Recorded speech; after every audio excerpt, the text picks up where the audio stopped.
ಎಲ್ಲರಿಗೂ ನಮಸ್ತೆ.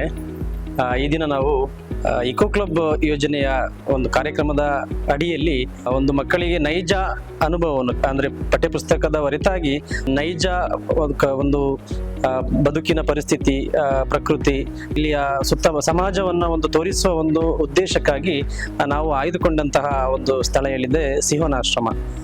ಸಿಂಹನಾಶ್ರಮವನ್ನು ನಾವು ಮೊದಲಿಂದಲೂ ಕೂಡ ನೋಡಿದ್ದೇವೆ. ಮಕ್ಕಳಿಗೆ ಒಂದು ಅನುಭವ ಅದಕ್ಕೆ ಬೇಕು ಹೇಳಿ ಉದ್ದೇಶಕ್ಕೋಸ್ಕರ ಕರ್ಕೊಂಡು ಬಂದಿದ್ದೇವೆ. ಸಿಂಹನಾಶ್ರಮದಿಂದ ಆಗುವಂತಹ ಒಂದು ಸಾಮಾಜಿಕ ಕಳಕಳಿಯ ಒಂದು ಕಾರ್ಯ. ಮಕ್ಕಳು ಪ್ರಾರಂಭದಲ್ಲಿ ಬಂದಂತಹ ಮಕ್ಕಳು ಕಣ್ಣಲ್ಲಿ ನೀರು ಬಂತು ಅವರಿಗೆ. ಯಾಕೆ ಹೇಳಿದ್ರೆ ಈ ಒಂದು ಜನರ ಒಂದು ಪರಿಸ್ಥಿತಿ, ಅವರ ಕಷ್ಟಗಳನ್ನು ನೋಡಿ ಅವರಿಗೂ ಕೂಡ ಕಣ್ಣಲ್ಲಿ ನೀರು ಬಂತು. ಆ ರೀತಿಯ ಒಂದು ನೈಜ ಅನುಭವ ನಾವು ಪುಸ್ತಕದಲ್ಲಿ ಮಕ್ಕಳಿಗೆ ಹೇಳ್ತೇವೆ, ಕಷ್ಟದಲ್ಲಿರುವವರಿಗೆ ಸಹಾಯ ಮಾಡಬೇಕು ಹೇಳಿ. ಅದನ್ನ ಈ ದಿನ ಅವರು ಸ್ಪಷ್ಟವಾಗಿ ನೋಡಿದ್ರು. ಕಷ್ಟದಲ್ಲಿ ಇದ್ದಂಥವರಿಗೆ ಸಹಾಯ ಮಾಡುವಂಥದ್ದು, ಆರೈಕೆ ಮಾಡುವಂತಹದ್ದು, ಅದೆಲ್ಲದರ ಒಂದು ನೈಜ ಅನುಭವ ನಮ್ಮ ಮಕ್ಕಳಿಗಾಗಿದೆ. ಹಾಗೆ ನಮ್ಗೆ ಎಲ್ಲ ರೀತಿಯ ಒಂದು ಸೌಕರ್ಯವನ್ನು ಸಹ ಈ ಒಂದು ಆಶ್ರಮದ ಸಂಸ್ಥಾಪಕರಾಗಿರ್ತಕ್ಕಂಥ ಶ್ರೀಯುತ ಪೌಲೋಸ್ ಸರ್ ಅವರು ಮತ್ತೆ ಅವರ ಎಲ್ಲ ಸಿಬ್ಬಂದಿಗಳು ನಮ್ಗೆ ಒಂದು ಅನುಕೂಲವನ್ನ ಮಾಡಿಕೊಟ್ಟಿದ್ದಾರೆ.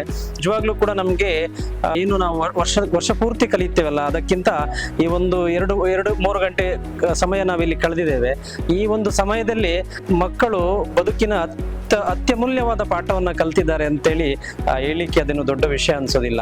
ಅಷ್ಟು ಮಕ್ಕಳಿಗೂ ಅನುಭವ ಆಗಿದೆ, ನಮಗೂ ಕೂಡ ಅನುಭವ ಆಗಿದೆ.